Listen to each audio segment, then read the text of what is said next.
만일 이 책이 시험 혹은 리포트 과제로 나왔다? 그럼 이 부분부터 귀를 쫑긋하고 잘 들으세요. 안녕하세요. 집에 있으면 전혀 보지 않을 것 같아 리뷰라도 해서 책을 보려고 하는 미망이 서재의 미망입니다. 오늘 미망이 서재에서 리뷰할 책은 성서, 역사와 만나다, 민족의 경전에서 인류의 고전으로입니다.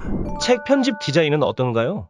저는 책 리뷰에 있어 편집 디자인에 대해 꼭 다뤄야 한다고 생각해요. 왜냐하면 이것이 독서의 난이도를 높이기도 하고 낮추기도 하기 때문이에요. 예를 들어 지난번 리뷰한 이 책의 경우 내지 편집 디자인이 깔끔하다 보니 가시성에 있어서 참 좋았어요. 특히 성구와 몸글의 폰트를 다르게 쓴 것은 독서에 편안함을 주는 요소였죠. 그래서 책을 리뷰하는 사람들은 기본적으로 책 디자인, 외관에 대해서도 다뤄야 한다고 생각해요. 이런 측면에서 이 책의 내지 편집 디자인은 좋지 못한 측에 속했어요. 성구를 따로 표기는 해두었지만 폰트에 대한 구분이 없었죠. 또 각주에 대한 표기도 일관성이 없었어요. 저는 책을 볼 때 각주도 같이 살펴보는 스타일인데 이 책은 짧은 성구는 각주에 실어놓고 긴 성구는 참조라고 해놓아서 독서의 흥미를 떨어뜨렸어요. 또 여기 보시면 괄호 안에 괄호가 쳐져 있는 부분도 독서의 불편함을 주는 요소였어요. 사실 이런 책들이 가장 애매한 책들이에요. 전공서적으로 쓰기에는 가볍고 평신도들이 보기에는 어려운 케이스에 속하는 책이기 때문이죠. 그래서 겉표지, 사이즈, 내지 디자인 등을 세심히 고려해서 신학을 전공하지 않으신 분들이 조금이라도 쉽게 볼 수 있게 만들어줘야 하는데 그런 부분에 대해서는 조금 아쉬웠어요. 번역도 안 좋았고요. 이 문장 한번 보세요. 토세프타는 하가다 본문들의 풍부한 자료원으로 이번 장에서 다루어지는 대다수 자료가 그러하듯 최근에서야 영역본으로 접할 수 있게 되었다. 이 뭔 개소리야!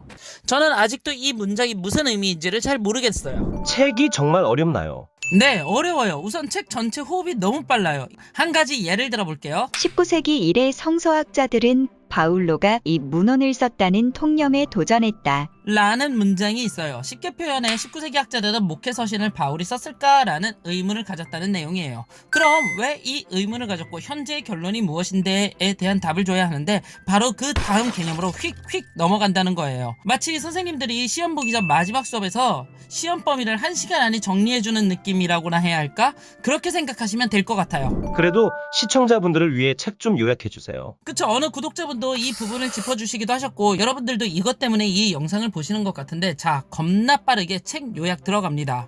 주의하실 것은 책 내용을 유튜브 영상으로 요약하다 보니 일부분의 내용은 제가 각색해서 설명해 드리려고 해요. 이 부분에 대해서 주의하시고 잘 들어주세요. Listen and repeat. 이 책은 약 기원전 500년부터 시작해서 19세기에 이르기까지 성서가 어떻게 읽혔는지를 설명하는 책이에요. 1단계 구전 전승 단계. 지금이야 어떤지 모르겠지만 옛날에는 할머니의 할머니, 할아버지의 할아버지를 통해 옛날 이야기를 들었어요. 한글을 잘 모르시더라도 옛날 이야기는 손자, 손녀들에게 곧잘 해주셨죠. 이게 구전 전승이라는 것이에요. 책을 통해 정보가 전달되는 것이 아니라 입말로 내용을 전승하는 것이죠. 구약 성경도 마찬가지였어요. 모세의 기록이 있긴 있었지만 고대 이스라엘에서 전승되는 방법은 옛날 하나님이 우리 조상 아브라함과 계약을 맺으셨지. 와 같은 구전 전승이었어요. 고대 이스라엘에는 글을 읽을 수 있는 분들보다 못 읽는 분들이 많았으니까요. 그러다 시간이 지나면서 사람들이 글에 대해 알게 되자 구전 전승이었던 구약이 문서화되기 시작해요. 2단계 문서의 단계.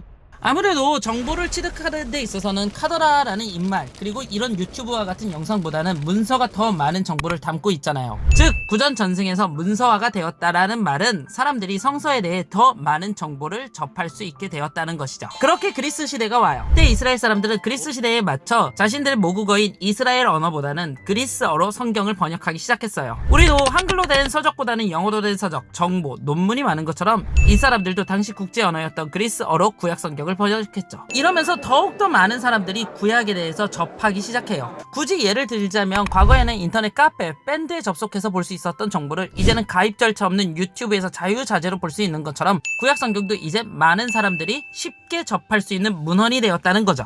이러다 보니 한 가지 문제점이 생겨요. 3단계 해석의 단계. 그것은 오늘 우리가 가진 문제점과 비슷한 문제점인데 바로 읽어도 뭔 말인지 모르겠다는 거예요. 왜냐하면 구약의 배경이 되는 모세 시대, 다윗 시대는 자기들이 사는 그리스, 로마 시대와는 완전히 달랐으니까요. 제가 87년생인데 이때까지만 하더라도 선생님들한테 빠따 맞는 일이 당연한 일이었는데 지금은 그 빠따가 폭력이라는 개념으로 변했잖아요. 그것처럼 시대가 변하면서 이 사람들도 유일신 하나님과 이스라엘의 계약, 이 개념은 그래도 두었지만 일정 부분은 자신들 시대에 맞춰 변화시켜 갔어요. 그리고 이 변화에 앞장섰던 사람들이 신약에 나오는 바리 바리새인, 랍비 같은 사람들이고 이들이 해석한 문헌이 바로 탈무드예요. 문자적으로 믿는 것을 넘어 이제는 해석이라는 것을 하기 시작한 거죠. 그리고 이 해석의 과정은 예수 그리스도를 따르는 기독교인들도 마찬가지였어요. 맨 처음 기독교인들은 구약 성경과 그것을 해석한 탈무드를 봤어요. 그런데 뭔가 시원치 않은 느낌을 가졌어요. 왜냐하면 구약에는 메시아가 올 것이다 라고만 적혀져 있지 정확히 언제 어느 때 어떻게 사역할지에 대해서는 조금 모호하게 적어놨기 때문이었어요. 그래서 그들은 구약이 예수 그리스도를 예언한 문헌이고 그는 구약의 예언대로 살다가 또 부활하였다는 구약에 대한 새로운 해석집을 내놓기 시작해요. 그것이 바로 신약 성경이에요. 현대를 살아가는 우리는 구약보다 신약을 중요하게 여기잖아요. 그런데 아이러니하게도 신약은 구약을 보다 올바르게 해석하기 위해 적혀졌다는 거죠. 즉 지금까지 이야기를 정리해보자면 구전전승이었던 성경이 시대가 지나고 보는 사람이 많아지자 자신들 시대에 맞게 그것을 해설 내지는 해석을 하였다는 거예요. 쉽게 표현해 성경과 그 성경을 해석한 설교문들이 존재하기 시작했다는 거죠. 그러다 근대 시대로 넘어와요. 4단계 다양해지고 바뀌는 해석들.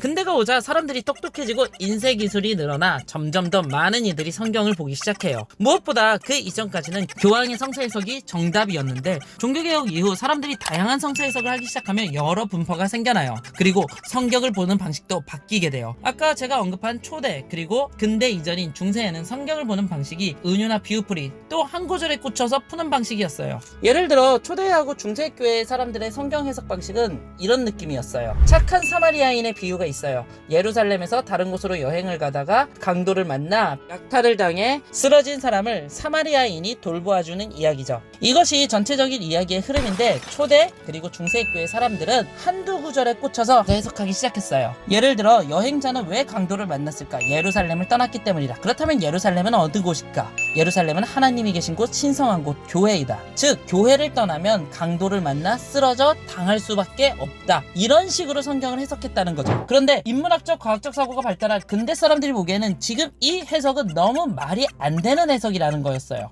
그래서 사람들은 성서의 원래의 의미, 성서의 원래의 메시지를 찾는 데 몰두하였고 조금 더 나아가 성서가 가지고 있던 시대적 역사적 배경을 찾는 일에 몰두하기 시작해요. 그러다 보니까 어느새 자연스레 신학계는 선을 넘었다고 표현하는 게 맞을까요? 너무 인문학적 역사적 책으로 대하다 보니까 현대의 교회는 다시 성경의 신비성을 강조하는 느낌으로 성경을 해석하고 있다라는 것이 이 책이 가지고 있는 주된 내용이에요. 무슨 말인지 잘 모르겠어요. 이게 대체 뭔 이야기죠? 지금까지 이 내용을 들으신 분들 중 신학을 전공하지 않으신 분들은 이게 뭔 내용이지? 라고 하실 거예요. 또 이걸로 리포트를 쓰시거나 시험 공부하시는 분들을 위해 이 내용이 주는 의미에 대해 말씀드려볼게요. 이 장면은 우리가 예능에서 흔히 접하는 몸으로 말해요잖아요.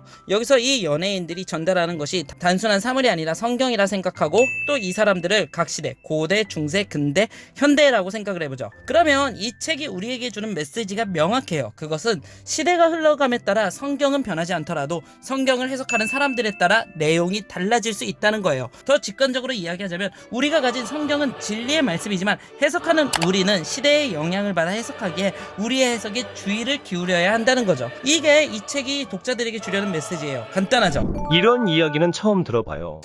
신학을 전공하지 않은 분들은 이런 이야기가 낯설 수도 있죠. 교회에서 이런 이야기를 안 가르치니까요. 그런데 신학교 3학년 혹은 졸업생이 이런 이야기를 처음 듣는다? 그건 반성하셔야 돼요. 사실 제가 지금 말한 모든 내용은 교회에서 성수학 시간에 다 다루는 뻔한 내용이에요. 요리로 치면 밀키트 수준의 난이도밖에 안 되는 거예요. 그래서 저는 이 책이 다른 책들에 비해 가지는 경쟁력이 하나도 없다고 생각해요. 단 한 곳을 제외하고요. 오, 그곳이 어디인가요? 이 부분은 저도 다른 책들에서 보지 못한 내용이었어요. 유대교, 기독교, 이슬람교 세부적으로는 다르지만 구약이라는 경전을 가진 이 세 종교가 동시대에 구약을 어떻게 해석했는지 그리고 서로 어떤 영향을 주었는지에 대해 다루는 부분이에요. 가령 11세기 기독교는 이렇게 해석하였고 11세기 유대교는 성경을 이렇게 해석하였다와 같은 정보, 이 정보는 솔직히 저도 처음 들은 정보였어요. 대부분의 신학서적은 주로 기독교에 대한 정보만 다루는데 동시대 이슬람, 유대교 성서, 꾸란의 해석에 대해 다룬 책은 이 책이 처음이었어요. 다만 아쉬운 것은 지금 보시는 것처럼 이 정보를 다룬 분량이 너무 적다는 거예요. 제가 형광펜으로 줄친 딱 이 부분만큼밖에 정보가 없었어요. 차라리 유대교, 기독교, 이슬람교가 경전을 어떻게 해석하였고 서로에게 어떤 영향을 주었는지 집중해서 다루었다면 유용성이 있었을 텐데 이 부분에 대한 분량이 너무 적었어요. 그래서 저는 좀 전체적으로 아쉽다고 평하고 싶은 책이에요. 최종 평가를 해주세요. 우선 책 호흡이 너무 빨라 신학을 전공하지 않으신 분들이 보기엔 너무 어려워요. 또 신학적 사고를 거부하시는 분들에게도 큰 의미가 없는 난이도가 높은 책이에요. 다른 책들에 비해 경쟁력 부분에 있어서는 조금 아쉬웠어요. 단 성서 해석학과 비교 종교학을 공부하시는 분들에겐 조금 도움이 될 수 있는 책이라고 생각은 돼요. 이것으로 집에 있으면 전혀 보지 않을 것 같아 리뷰라도 해서 책을 보려고 하는 미망이의 서재 성서 역사와 만나다 민족의 경전에서 인류의 고전으로 리뷰 마치도록 하겠습니다. 감사합니다.